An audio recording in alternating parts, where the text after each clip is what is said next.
Sahni cast के बानी, हम छोट जात बानी तो इतना सतैब, इतना परेशान करब यार। 10 गो नाम हो गई, हर जगह गाना आदमी देता बेचता नहीं, उसे घर द्वार अपन चलता, घर के अकेले आदमी बा। अब बताई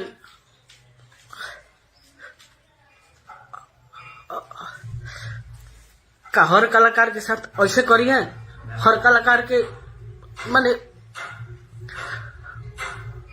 हर कलाकार कतना कट से आगे जाता, कतना माने कितना थी बेल के आगे बढ़ता, तू करे के इतना टच करबो यार। अब बताई मला कास्ट के आदमी गाना सकता?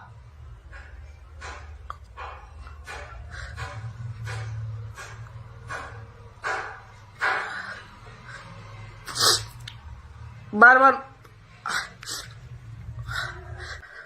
और बताई का गरीब घर के लेकर कौन आगे ना बढ़ सकता? इतना अत्याचार करब तार भाई कुछ ना बिगड़े नहीं ना कुछ भाई। प्लीज आप ये वीडियो को सब ज्यादा से ज्यादा शेयर करी भैया सब। कार वो सब नहीं चाहता नहीं कि हम गाइल छोड़ दी, अगर वो यह सब बात तो बोली आज से छोड़ देता नहीं।